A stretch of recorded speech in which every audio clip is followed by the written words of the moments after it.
नमस्कार, मैं हूं आपके संग नित्यम मंत्र यंत्र तंत्र वास्तु के विशेष कार्यक्रम के साथ। साल में 4 नवरात्रि आते हैं। उसमें 2 सामान्य नवरात्रि है और 2 गुप्त नवरात्रि है। बहुत से लोगों को समान नवरात्रि के बारे में पता होता है, लेकिन गुप्त नवरात्रि क्या होता है इसके बारे में बहुत लोगों को कोई जानकारी नहीं होती है।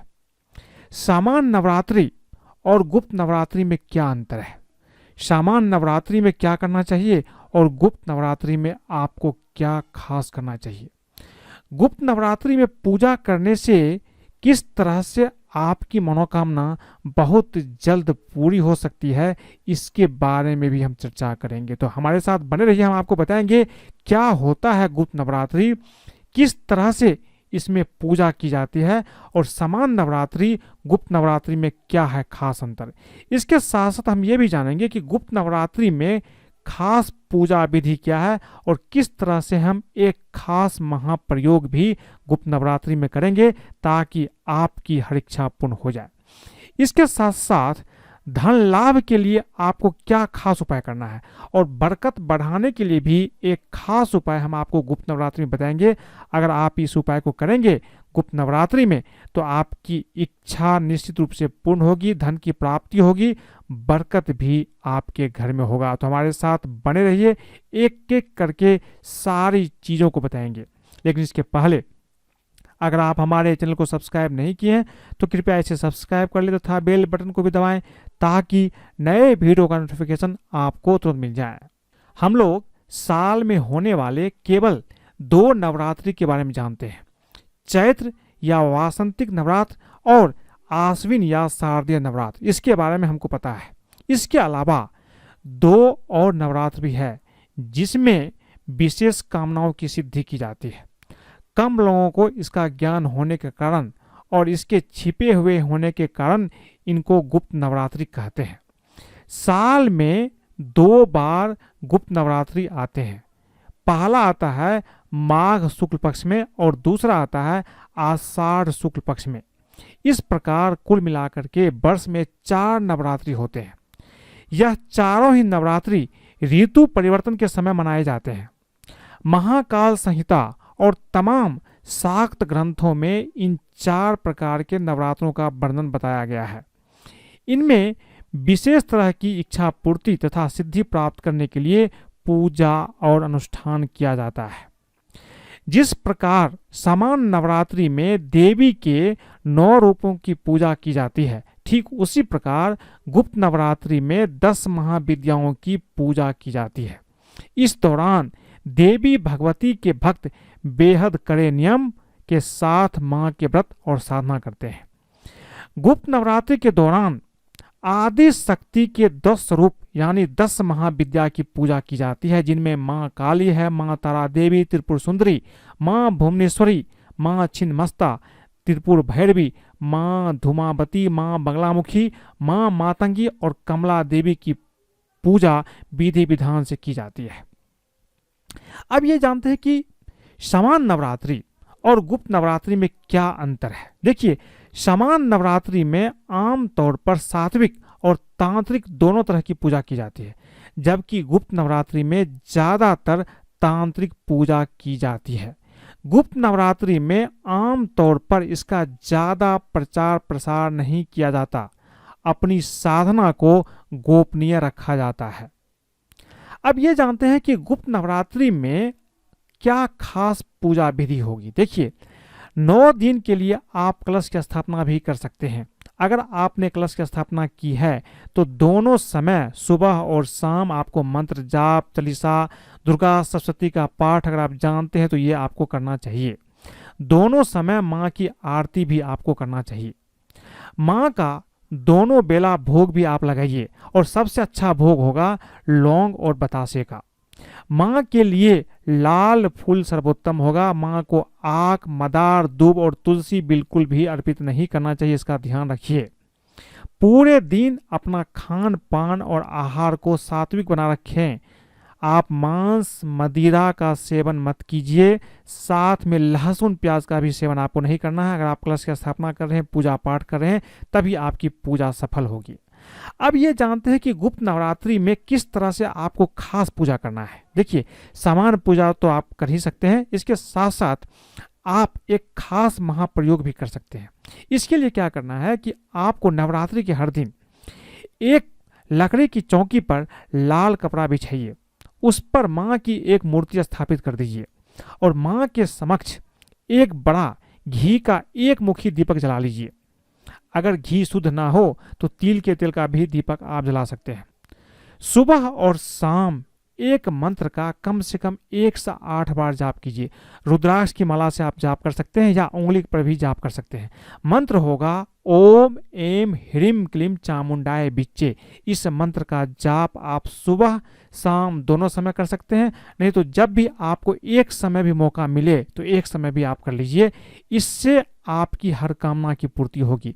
ये मंत्र जाप के बाद आपको प्रार्थना करना है, जो भी आपकी इच्छा है, कामना है। इसके बाद क्षमा प्रार्थना भी करना है।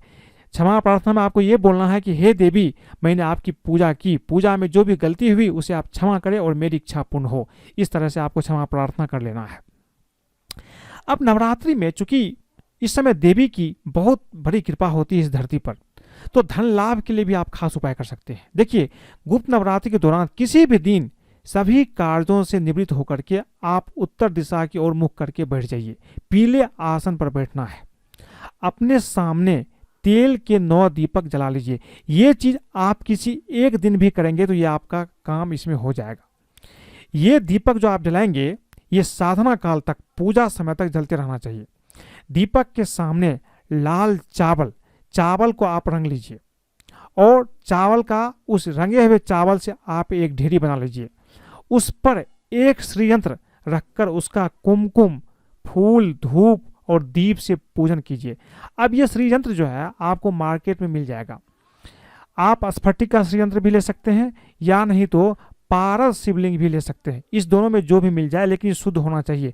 स्फटिक को पहचानने का सबसे अच्छा तरीका है कि अगर आपके पास 2 स्फटिक का ये श्रीयंत्र होगा, उसको आप आपस में रगड़ेंगे तो उससे चिंगारी निकलती है। आप थोड़ा अंधेरा में जाइए, दोनों को आपस में रगड़िए।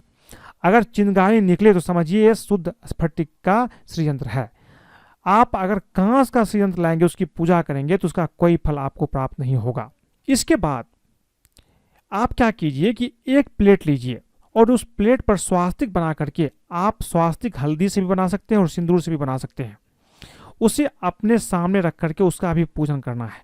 इसके बाद श्री यंत्र को अपने पूजा स्थल पर उस स्वास्तिक के ऊपर स्थापित कर दीजिए और शेष सामग्री को नदी में आप प्रवाहित कर दीजिए। इस प्रयोग से आपको अचानक धन लाभ होने के योग बन सकते हैं और ये बहुत ही अच्छा तरीका है। नवरात्रि में आप करेंगे तो इससे आपको लाभ अवश्य होगा, लेकिन इसके लिए आपके पास श्रीयंत्र होना चाहिए।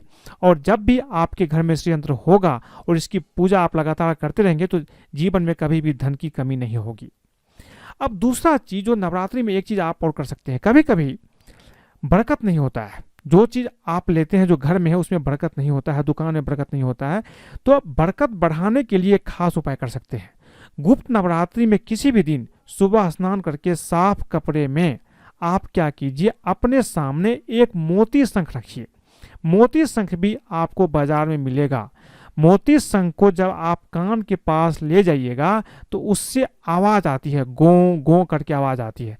अगर आवाज आए तभी वो शंख ओरिजिनल होगा, अन्यथा वो डुप्लीकेट शंख होगा। तो एक अच्छा ओरिजिनल शंख आप मोती शंख ले आइए, उस पर केसर से स्वास्तिक का चिन्ह बना दीजिए। इसके बाद उसको आप अपने सामने रख लीजिए और एक मंत्र का जाप कीजिए। मंत्र है श्रीम ह्रीम श्रीम महालक्ष्मी नमः। इस मंत्र का जाप करना है। अब मंत्र जाप के कुछ नियम होते हैं, इसका जाप कैसे करना है ये भी आप जान लीजिए। मंत्र का जाप आपको स्फटिक की माला से करना है। इसके लिए आपको एक स्फटिक का माला भी लाना है। मंत्र जाप के साथ साथ एक एक चावल इस शंख में आप डालते जाइए। क्या करना है, जब भी आप बोलेंगे आप हाथ में एक चावल ले लीजिए, टूटा हुआ चावल नहीं होना चाहिए। चावल हाथ में लेकर के बोलिए श्रीम ह्रीम श्रीम महालक्ष्मी नमः। ये बोलने के बाद इस चावल को उस शंख में आप रख दीजिए। आप क्या करना है कि ये प्रयोग आप लगातार आपको 9 दिनों तक करना है और हर दिन आपको 108 बार इस मंत्र का जाप करना है और मंत्र जाप के साथ साथ एक एक चावल आपको उस मोती शंख में रखते जाना है। यानी कि अगर आप पहला दिन ये काम करेंगे तो मोती शंख में 108 चावल की दाना होंगे, चूंकि 108 बार आपको इस मंत्र का जाप करना है। इसी तरह से लगातार आपको 9 दिनों तक 108 बार इस मंत्र का जाप करते जाना है। और जब नवरात्रि का अंतिम दिन होगा उस दिन पूजा पाठ करके आप क्या करना है कि इस मोती शंख को अपने धन के स्थान पे आप रख लीजिए। निश्चित रूप से आपके घर में कभी भी धन का कमी नहीं होगा। आप इस चीज को पूजा स्थान पे भी रख सकते हैं। और इस चीज का ध्यान रखिए कि जब भी आप जाप करते हैं तो जाप के समय आपके सामने एक दीपक भी जलना चाहिए। घी का दीपक हो तो अच्छा है, नहीं तो आपको क्या करना है कि तिल के तेल का भी दीपक आप जला सकते हैं। और ये जो मोती शंख होगा इसको आपको क्या करना है कि सफेद थैली में रखना है। सफेद रंग का कोई कपड़ा ले लीजिए, उस कपड़े में बांध करके आप इसको अपने पूजा स्थान पे रख दीजिए, या अपनी तिजोरी में जहाँ पे आप धन रखते हैं वहाँ भी आप रख सकते हैं। इस उपाय से घर की बरकत बढ़ सकती है और आपको धन की आमदनी निश्चित रूप से होगा। बहुत ही अचूक उपाय है। ऐसे भी जिस घर में श्री यंत्र होता है, जहाँ मोती शंख होता है, उस घर में धन की कमी नहीं होती है। और ये उपाय अगर आप कर लेते हैं, नवरात्रि में ये चीज़ लाते हैं, तो निश्चित रूप से आपके जीवन में कभी भी धन की कमी नहीं होगी। तो आज मैंने आपको बताया कि नवरात्रि में किस तरह से धन की बरकत कर सकते हैं, धन की प्राप्ति कर सकते हैं। नवरात्रि में किस तरह से आपको पूजा करना है और गुप्त नवरात्रि में आप किस तरह से आप देवी को प्रसन्न कर सकते हैं। ये चीज आप किसी अन्य नवरात्रि में भी कर सकते हैं, चाहे वो सामान्य नवरात्रि हो, गुप्त नवरात्रि हो, किसी नवरात्रि में ये उपाय आप कर सकते हैं। तो अगर आपको ये वीडियो पसंद आए तो कृपया इसे लाइक करें, सब्सक्राइब करें, अपने दोस्तों सगे संबंधियों के साथ भी शेयर करें, ताकि वो भी इस उपाय को करते हैं नवरात्रि में तो उसके जीवन में भी धन की कमी नहीं होगी और देवी प्रसन्न होकर के उसकी हर इच्छा को पूर्ण करेंगे। आज के लिए बस इतना ही। धन्यवाद।